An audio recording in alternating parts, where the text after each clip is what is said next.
As hundreds of rockets continue to rain down on Israel over the weekend, yesterday it was revealed that Hamas leader Yahya Sinwar intended for the October 7th massacre to be far greater than what occurred and spent a significant amount of time persuading the Islamic regime in Iran, as well as Hezbollah, to join the attack.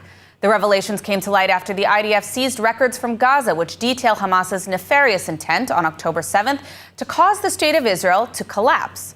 The documents also demonstrate that the regime in Iran did have foreknowledge of the attack, which they had previously denied. The plan stated that Hamas initially planned to carry out such an attack in 2022, but delayed because they wanted the regime in Iran on board, as well as Hezbollah.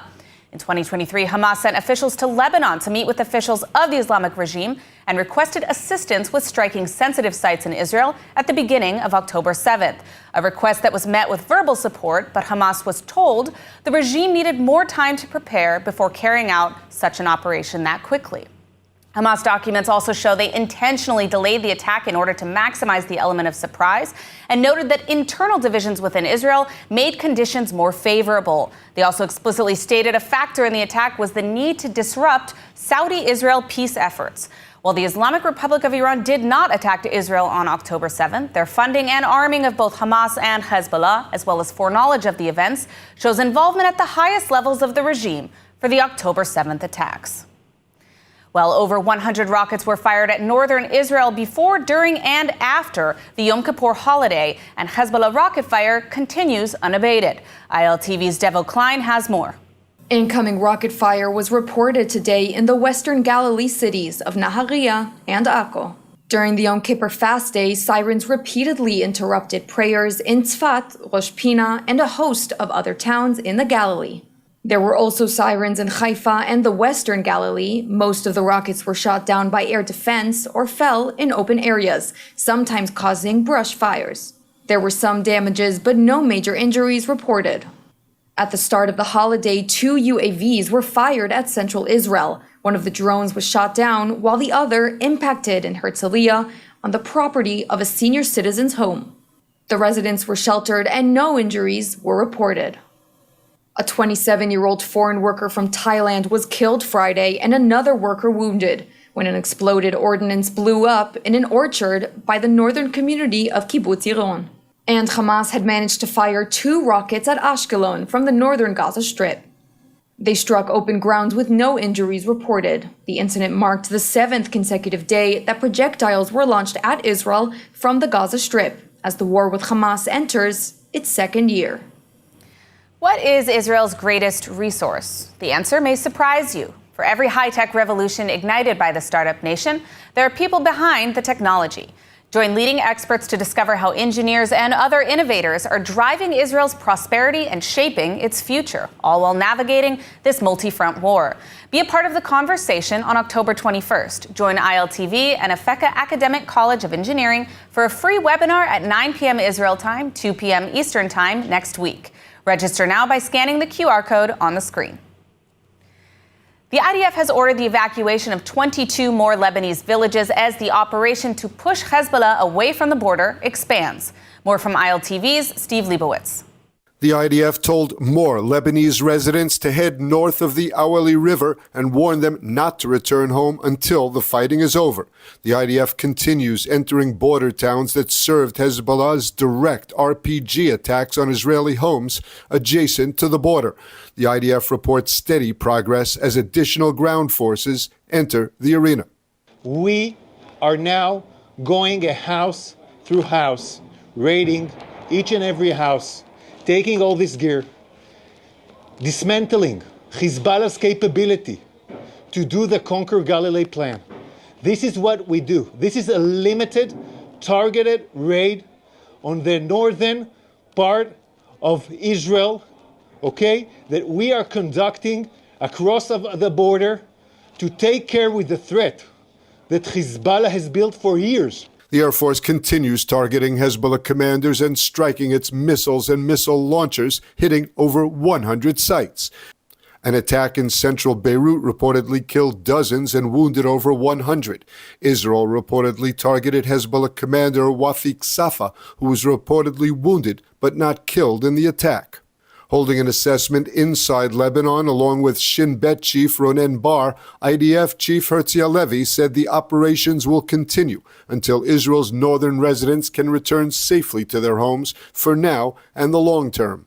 אנחנו ממשיכים להילחם באויב, ואנחנו לא עוצרים עד שאנחנו לא מבינים שאנחנו יודעים להחזיר את התושבים לא רק בביטחון עכשיו, גם בהתבוננות עתידית.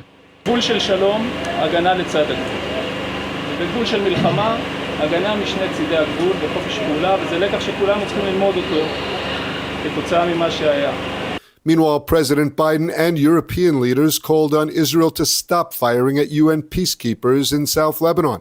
The criticism came after Israeli troops unintentionally wounded 4 members of UNIFIL interim force in South Lebanon, sparking strong international backlash and raising additional scrutiny of the IDF ground operations in the area. The IDF said that troops had fired on an immediate Hezbollah threat emanating from near a UN peacekeeping position. The army says the UN observers had been warned hours earlier to take shelter. Mr. Secretary General, get the UNIFIL forces out of harm's way. It should be done right now, immediately. The Israeli Security Cabinet has been deliberating since the start of the month about the appropriate response to the attacks of the Islamic regime on Israel on October 1st. According to most recent reports from U.S. sources, Israel has narrowed down the objectives of a potential strike and will likely target Iranian military and energy targets and avoid targeted assassinations or attacks on the nuclear program for now. As Israel prepares for a potential strike on the Islamic Republic, the regime is under pressure and has reportedly obtained assurances from Gulf states that will deny Israel access to their airspace to carry out attacks. This follows Iranian threats made to the Gulf countries that if Israel strikes Iranian energy sites, the Islamic regime will strike oil infrastructure abroad in retaliation. The regime has also continued to support their terror proxies in the region, particularly Hezbollah, and has pledged this week to continue supporting Lebanon in the conflict against Israel.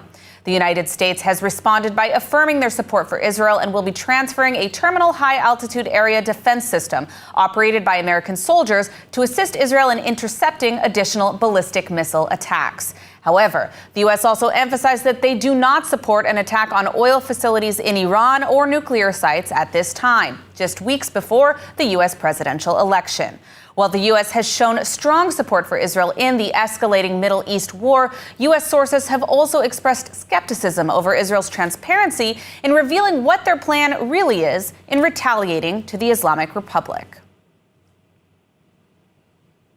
And now much has been said about the day after the Islamic Republic falls. At the IAC conference in Washington, D.C., ILTV had an opportunity to sit down with the Crown Prince of Iran, Reza Pahlavi, to discuss the future of Israel-Iran relations. Let's take a look at what he had to say. Now, you spoke at the Israeli-American Council conference calling for peace and cooperation between the State of Israel and a future free Iran, even a Cyrus Accords as a follow-up to the Abraham Accords. What would a future Israel-Iran relationship look like in a free Iran? A true strategic partnership in the best interest of not just the two countries, but our entire region. Look at the challenges that we face. Not just the region, the whole world does. Climate change, economic issues, water shortages, which is a major issue now as far as Iran is concerned. And in fact, part of the reason I traveled to Israel was to talk to Israeli experts that are the best in the world in terms of water management and understanding the challenges and recommendation as to how to deal with it from every aspect, and many other things, technology, industry, innovation, and what have you. I think the whole region will benefit from it, but first and foremost, it's an element of stability. And if the Middle East has always been challenged by these conflicts that we've had, I think it's important to show and demonstrate that two critical countries in that region can work with one another. It was in the same spirit that when my father was very much helpful to President Sadat, when at the time he established a relationship with Golda Meir, and it led to an Egyptian-Israeli peace agreement. It means that in the right climate you can achieve peace. And again, in the same spirit, how could you possibly have stability and peace in a region that you have one element and a terrorist regime that is constantly fomenting conflict? So a different Iran with the right partners would be able to not only set the stage for the kind of climate that is conducive to not only peace and something that everybody wants, but all the opportunities behind it. Economic development, interaction, it's good, it's profitable for everyone. I think that's an approach that will have many supporters, from Saudi Arabia to Egypt to Israel to Syria to all the countries that currently are stuck with the status quo. Now, you've spoken quite a bit about maximum pressure on the regime and maximum support for the Iranian people, as you alluded to in the previous question. I'm wondering what that actually looks like in terms of policy. What can the West actually do to have policies that will support the people and promote regime change? The most important thing, considering not the desired outcome, as we've seen either in Afghanistan or Iraq, is to understand that change in Iran is not going to be tantamount to another failed state. Because the Iranian people are ready for that change and have demonstrated their capability if given the chance. That's the whole premise of our argument, that Iranians are ready for change. That if we have a scenario whereby we can guarantee the maximum defections of elements stuck with the regime that don't believe in this regime any longer, and they want to be part of the solution, that's the best way to guarantee a smooth transition without having, at the end of the day, post-regime, a situation of anarchy and disorder. So it's a controlled implosion with an actual game plan, with a transfer of authority and transitional governance, which is part of my campaign and what I'm trying to explain.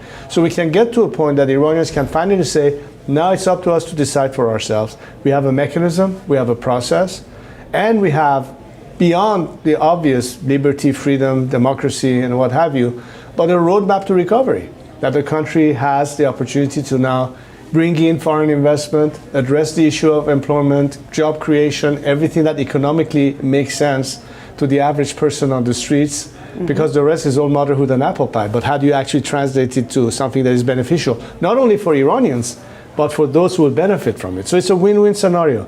That makes much more sense than hoping that this regime, with its corrupt mafia in charge, continuing its proxy wars, is going to offer any better solution that it had in the past 40 years. There has to be that change of paradigm.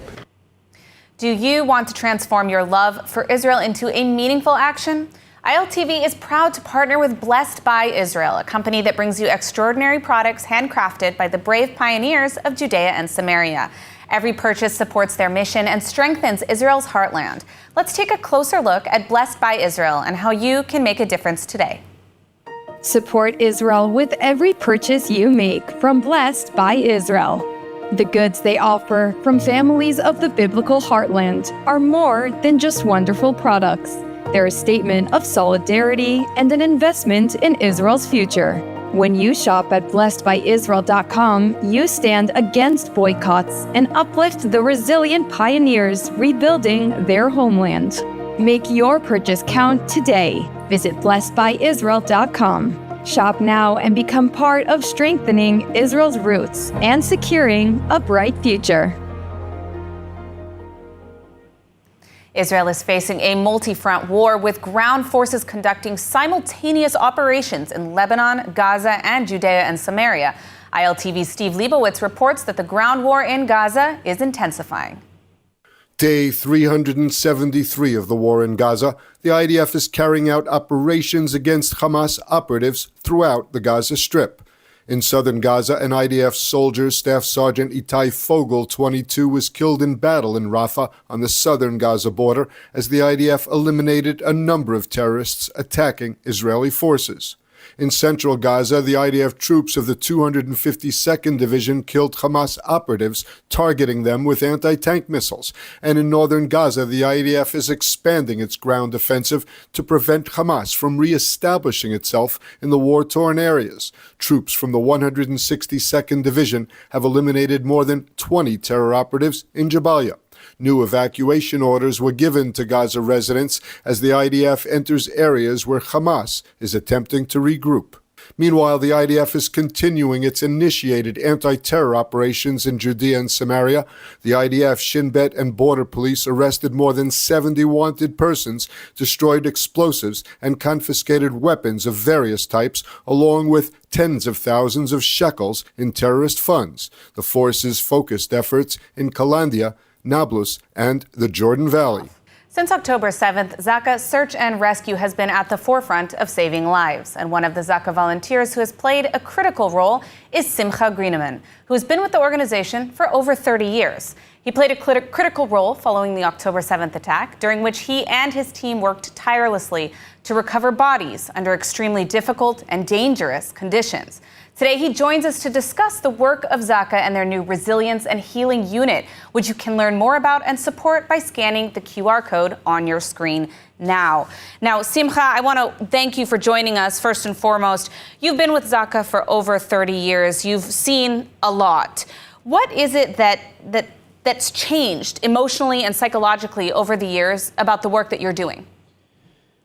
On a normal basis, we get calls to a car accident, a train accident, or even a worse, a bus accident. Like, we know that what you're facing, you have a plan in your mind when you're leaving your house that you're going to be seeing a certain amount of bodies. But over here, it was something, first of all, that when we left our house for sure, but then getting to the scenes and seeing awkward things that you cannot believe in, your brain cannot really process the situation. Seeing the atrocities, you see things that we're never in our lives will be able to cope with the situation or think about it or even live with it.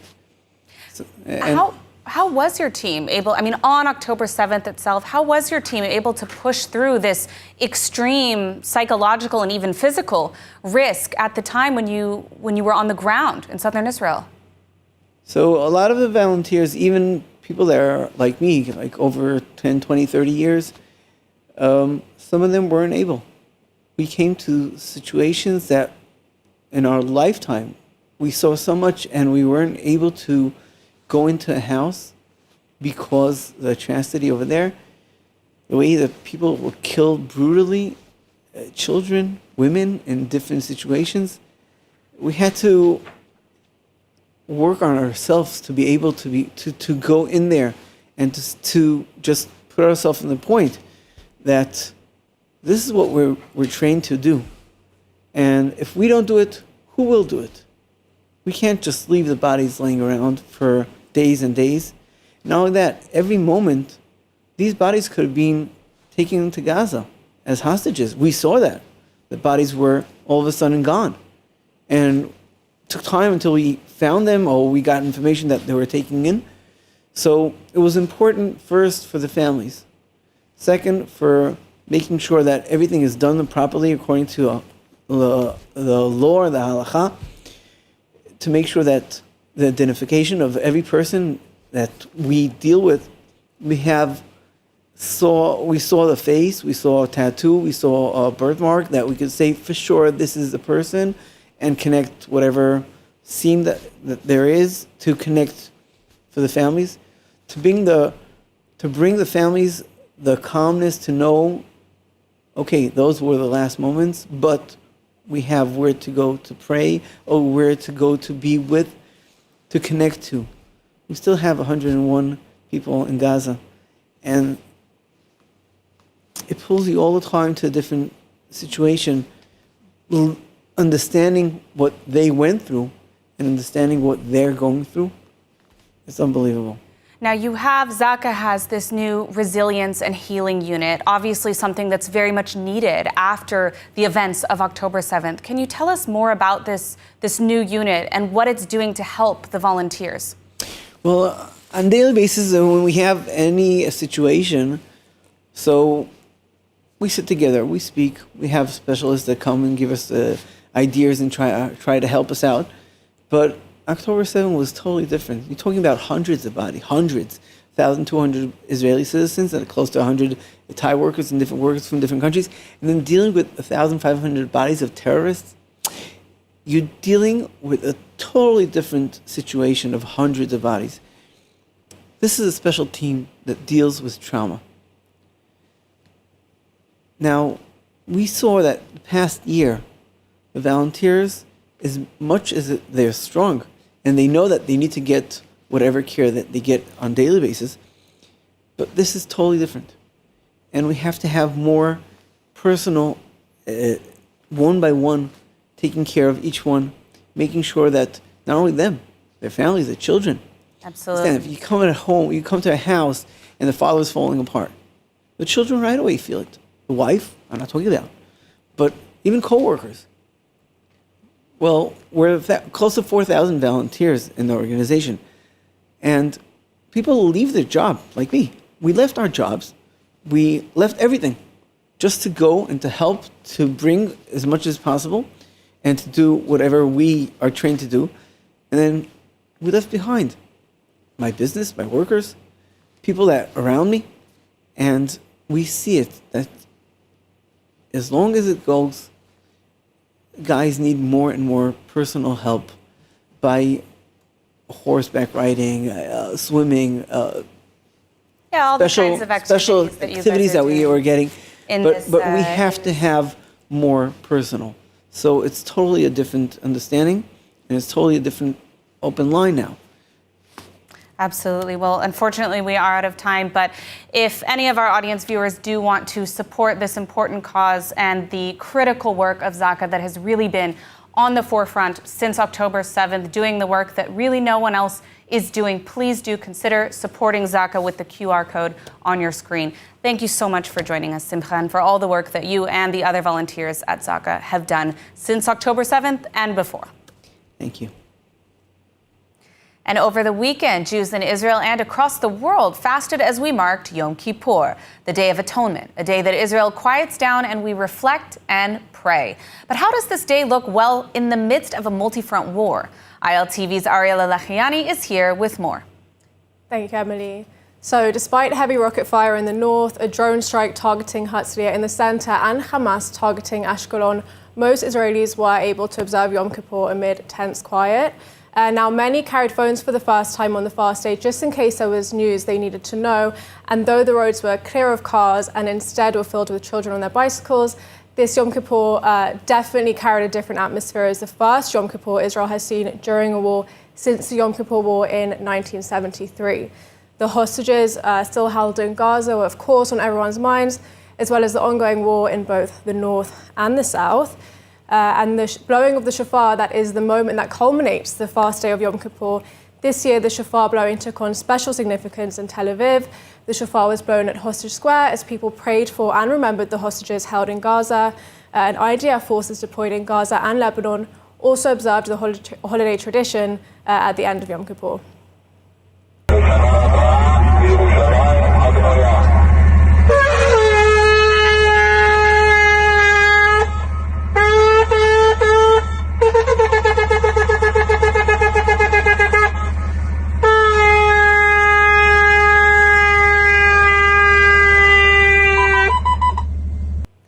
Thank you, Ariella. Thank you. Sagot Winery, where passion meets tradition. Nestled in the heart of Binyamin, our vineyards yield exquisite wines crafted with generations of expertise. And now let's take a look at the weather forecast. Partly cloudy skies are expected around most of the country tonight, with lows of around 19 degrees Celsius or 67 degrees Fahrenheit. Then tomorrow we'll see partly cloudy skies alongside warm weather, seeing highs of about 30 degrees Celsius or 87 degrees Fahrenheit. That's a wrap for today's news. For the latest updates from Israel on all your devices, be sure to follow our ILTV channel, subscribe to our newsletter, and explore our website, iltv.tv. Stay informed with the latest news straight from the heart of Israel. I'm Emily Schrader. Be well, and thank you for watching.